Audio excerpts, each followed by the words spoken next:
حضرت ابو سعید خدری رضی اللہ تعالیٰ عنہ حدیث کے راوی ہیں، بخاری میں موجود ہے۔ ارشاد فرماتے ہیں کہ ہم ایک سفر پہ تھے، واپس آ رہے تھے، ایک جگہ رات کو قیام کیا، سونا تھا، بستی تھی، بستی کے لوگوں نے نہ کھانا پوچھا نہ پانی پوچھا، کوئی ضیافت نہیں کی۔ آدھی رات کا وقت آیا تو ایک بندہ دوڑا دوڑا آیا، کہنے لگا ہمارے سردار کو بچھو نے کاٹ لیا ہے، تم میں سے کوئی بندہ دم درود کر لیتا ہے؟ تو ایک صحابی کہنے لگے کر تو لیتے ہیں، پر تم نے چونکہ ہمیں کھانا پانی تک نہیں پوچھا، تم اگر دم کراؤ گے تو مفت نہیں کریں گے۔ بخاری پڑھ رہا ہوں، پیسے لگیں گے۔ کتنے پیسے؟ بکریوں کا ایک ریوڑ پورا۔ شارحین نے لکھا 40 بکریاں، کنے دما دیاں؟ او بھائی اس سے کوئی بندہ جواز نہ لے کہ پیسے لینے جائز ہیں، اس سے جواز نہ حاصل کرے۔ آپ بات کو سمجھیں، پس منظر کیا ہے؟ پانی تک نہیں تم نے پوچھا۔ کچھ لوگوں کا علاج ہوتا ہے، انہوں نے کہا پیسے لیں گے دم کر دیں گے۔ صحابی نے کہا، حضرت ابو سعید خدری رضی اللہ تعالیٰ عنہ فرماتے ہیں وہ چونکہ تنگ تھے، بچھو کاٹ گیا اور سردار کو کہا چل تو صحیح نا۔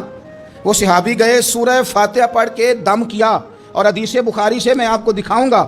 لوگ کہتے ہیں دم کدھر سے آ گیا؟ بخاری پڑھ رہا ہوں، صحیح بخاری۔ شفا تو اللہ نے دینی ہے نا، رب کریم نے شفا دے دی۔ بکریاں لے لیں، آ گئے جہاں آرام کر رہے تھے اس جگہ۔ صحابہ میں اختلاف ہو گیا، کچھ کہنے لگے بکریاں لینی چاہیے تھی، کچھ کہنے لگے نہیں لینی چاہیے تھی۔ حضرت ابو سعید خدری رضی اللہ تعالیٰ عنہ فرماتے ہیں پھر ہم نے فیصلہ کیا چپ کر کے سو جاؤ، صبح حضور کی بارگاہ میں جائیں گے۔ اگر کریم نے کہا لینی چاہیے تھی پھر تو موج بن گئی، اور اگر کہا نہیں لینی چاہیے تھی تو بکریاں ہانک کے واپس کر دیں گے۔ مسئلہ کیا ہے؟ کہتے ہیں صبح گئے حضور کی بارگاہ میں، جا کے مسئلہ عرض کیا، یا رسول اللہ انہوں نے بھی پانی کوئی نہیں پوچھا تھا، ہم نے بھی کہا دم کریں گے تو پیسے لیں گے، تو ہم نے یہ بکریاں لی ہیں۔ شارحین لکھتے ہیں 40 تھی شاید۔ تو یا رسول اللہ اب کیا کریں؟ حضور مسکرانے لگے، حضور مسکرانے لگے۔ جس کے گچھے سے لچھے جڑے نور کے، ان ستاروں کی نزہت پہ لاکھوں سلام، اور جس کی تسکین سے روتے ہوئے ہنس پڑیں، اس تبسم کی عادت پہ لاکھوں سلام، اور ان کی باتوں کی لذت پہ بے حد درود، ان کے خطبے کی ہیبت پہ لاکھوں سلام۔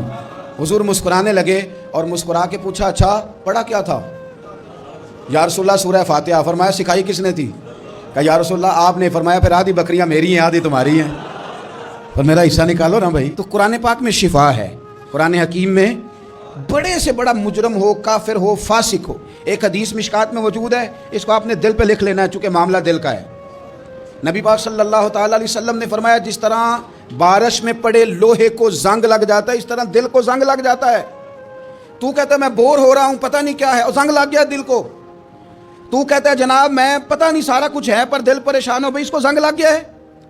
ہم کہتے ہیں یار پتہ نہیں کیا بات ہے، پریشانی ہو، بھائی دل کو زنگ لگ گیا ہے۔ کریم فرمانے لگے جس طرح بارش میں پڑے لوہے کو زنگ لگ جاتا ہے، اس طرح دلوں کو بھی زنگ لگ جاتا ہے۔ حضور دل کو زنگ لگ جائے تو کیا کریں؟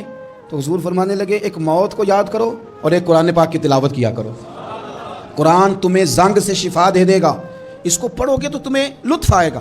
اور قرآن پاک کو نا جب بندہ پڑھتا ہے نا تو حضرت مولا علی شیر خدا نے فرمایا تھا قرآن پاک کبھی پرانا نہیں ہوگا، جب بھی پڑھو گے نیا مزہ ہی آئے گا، نیا سرور ہی آئے گا، نئی کیفی۔ بڑے بڑے کٹر کافر قرآن پاک سنتے تھے نا۔ ایک دن عتبہ کہنے لگا ابو جہل سے اور دیگر لوگوں سے کہ بڑی ہو گئی لڑائی، بڑی ہو گئی بحث، اس طرح کرتا ہوں میں جا کے نا تو محمد ابن عبداللہ صلی اللہ میں جا کے بات کرتا ہوں حضور سے۔ عتبہ آ گیا، کہنے لگا میں مذاکرات کرتا ہوں۔ سب نے کہا چل تو سیاںہ آدمی ہے، سمجھدار ہے، چلا جا۔ جا کے نا تو وہی باتیں جو وہ ہمیشہ کرتے تھے۔ نبی کریم علیہ السلام سے کہنے لگا ہم سارے آپس میں ہیں، برادری ہے، قبیلہ ہے، ایک شہر ہے، پھر بھی لڑائیاں شروع ہو گئی ہیں۔ جو آپ کا کلمہ پڑھتے ہیں وہ الگ ہو گئے، جو ہمارے معاذ اللہ طریقے پہ ہیں وہ الگ ہیں، تو کوئی بات چیت نہ کر لیں بیٹھ کے۔ تو حضور نے فرمایا کرو نا۔ کہنے لگا اگر آپ سرداری چاہتے ہیں تو ہم دیتے ہیں، اور اگر آپ مال و دولت چاہتے ہیں تو معاذ اللہ ہم دیتے ہیں، جو آپ کہتے ہیں ہم کرتے ہیں۔ کسی طرح کا بھی آپ کا مطالبہ ہے تو ہم پورا کرنے کو تیار ہیں، تو آپ بتا دیں ہم وہ کر دیتے ہیں۔ وہ بڑی اس نے لمبی چوڑی تقریر کی، جتنی آفریں گنا سکتا تھا گنوائیں۔ کریم خاموش رہے۔ جب اس کی بات پوری ہو گئی تو حضور فرمانے لگے میں بھی کچھ بولوں؟ کہنے لگا بولیں۔ میرے نبی پاک نے قرآن پاک پڑھنا شروع کر دیا، چند آیتیں پڑھی، کھڑا تھا بیٹھ گیا، پھر اٹھ پڑا، کبھی ادھر جاتا ہے کبھی ادھر آتا ہے۔ حضور نے تلاوت ختم کی، کہا کوئی بات کرنی ہے؟ کہنے لگا نہیں مجھے اجازت دے دے۔ واپس گیا، جب گیا نا تو ابو جہل دور سے دیکھ کے کہنے لگا جو گیا تھا وہ تو عتبہ تھا، اور یہ جو آ رہا ہے یہ کوئی اور ہے، یہ کوئی اور ہے، یہ وہ نہیں ہے جو گیا تھا۔ واپس آیا تو کہا کیا طے ہوا؟ کہنے لگا یار طے کیا کرنا ہے، میں نے شاعر بھی دیکھے، کاہن بھی دیکھے، جادوگر بھی دیکھے، میں نے زمانہ گھوما ہے، پر جو قرآن وہ پڑھتے ہیں وہ بندے کا کلام نہیں، وہ رب کریم کا ہی کلام ہے، وہ اللہ کا کلام ہے۔ تم نہیں مقابلہ کر سکتے، تم باز آ جاؤ، وہ تمہارے بس کی بات نہیں۔ تیرے آگے ہیں یوں دبے لچے فصحا عرب کے بڑے بڑے، کوئی جان منہ میں زبان نہیں بلکہ جسم میں جان نہیں، اور کروں تیرے نام پہ جان فدا، نہ بس ایک جان دو جہاں فدا، میرا دو جہاں سے بھی نہیں جی بھرا، میں کروں کیا کروڑوں جہاں نہیں۔ طفیل بن عمر دوسی مکہ شریف آئے تجارت کے لیے، پہلے بھی آیا کرتے تھے، کہتے ہیں میں بہترین شاعر تھا، مکے آیا سامان بیچتا تھا، کچھ خرید کے لے جاتا تھا۔ ابو جہل مجھے کہنے لگا تو ہمارا دوست ہے، پرانا سجن ہے، تیرا آنا جانا ہے، اور تجھے یہاں اس شہر میں چونکہ تو ہمارا مہمان ہے تو ہر بات سے آگاہ کرنا ہمارے ذمہ داری ہے۔ یہاں ایک شخص ہے محمد ابن عبداللہ، محمد ابن عبداللہ صلی اللہ تعالی علیہ وسلم اعلان نبوت کرتے ہیں، اور معاذ اللہ شاعر ہیں، جادوگر ہیں، ان کی تو نے بات نہیں سننی۔ کہتا میں نے کہا مجھے کیا ضرورت ہے، میں نے چند ہفتے ٹھہرنا ہے، مال بیچنا ہے، کچھ خریدنا چلے جانا ہے، مجھے کیا ضرورت ہے۔ کہا اچھا میں نہیں سنوں گا بات۔ کہتا مجھے نظر آئے کئی دفعہ حضور، اور جہاں حضور ہوتے تھے میں قریب ہی نہیں جاتا تھا۔ کہتے ہیں ایک دن نا حرم شریف میں سادے سے کپڑے اور پاؤں میں سونے جوتے اور سر پہ یوں امامہ کے جیسے فرشتے بھی جھک جھک کے زیارت کرتے ہیں۔ کہتے ہیں کہ نور بھری کیفیات حضور تشریف لائے، اور تشریف لا کے رسول کائنات علیہ السلام حرم کعبہ کے ساتھ ٹیک لگا کے بیٹھ گئے، سر سے لے کر پاؤں تک تنویر ہی تنویر ہے۔ حضور تشریف فرما ہوئے، قرآن پاک پڑھنے لگے۔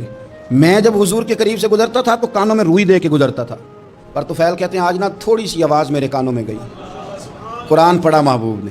اور ویسے بھی کیا کمال ہوگا جب یاسین والے نبی خود یاسین پڑھتے ہوں، جب تاہا والے نبی اپنی زبان سے تاہا کی تلاوت کرتے، والضحیٰ واللیل اذا سجا جن کے بارے میں آیا جب وہ تلاوت کرتے ہوں، الم نشرح لک صدرک جن کے سینے کی تعریف اللہ نے کی، جب وہ ان آیتوں کی تلاوت کرتے ہوں گے تو کیا شان ہوگی، جن کو رب کہے وَلَسَوْفَ يُؤْتِيكَ رَبُّكَ فَتَرْضَىٰ حبیب تجھے اتنا دوں گا کہ تو راضی ہو جائے گا۔ تو جب حضور خود یہ آیتیں پڑھتے ہوں گے تو انداز کیا ہوتا ہوگا۔ کہتے ہیں وہ تھوڑی آیتیں سنی پر قربان جائیں میرا تو کوئی دل ہی بدل گیا۔ میں بڑا بہترین شاعر تھا، لفظوں کے تراشے مجھے خوب آتے تھے، الفاظ کے بام و در سے میں آگاہ تھا، اچھا ادب میں جانتا تھا، پر میں نے کہا یہ کلام، یہ انداز، لو انزلنا ھذا القرآن علی جبل لرأیتہ خاشعا متصدعا من خشیۃ اللہ، یہ انداز پتھروں پہاڑوں پہ جائے تو وہ ریزہ ریزہ ہو جائیں۔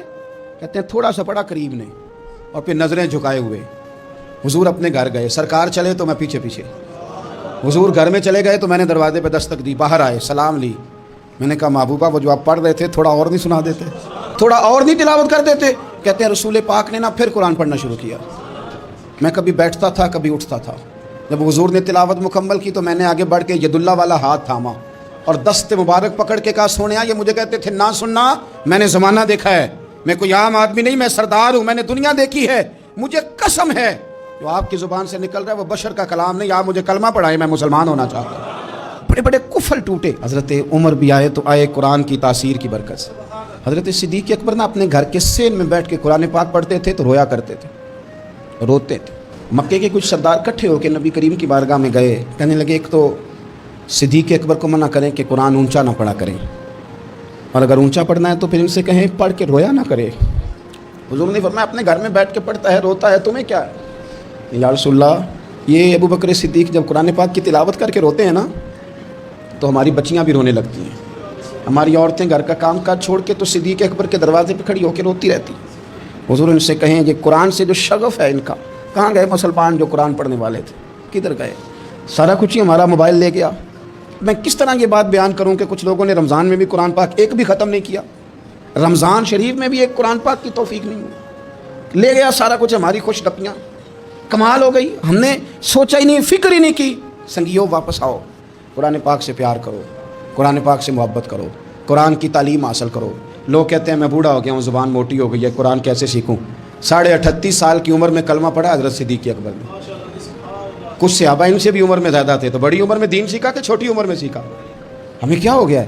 قرآن پاک کی طرف توجہ کرو۔ میرے نبی پاک علیہ السلام نے فرمایا اس قرآن کی برکت سے اللہ قوموں کو عروج عطا کرے گا، اس کی برکت سے ہی قوموں کو زوال ہوگا۔ حضرت عائشہ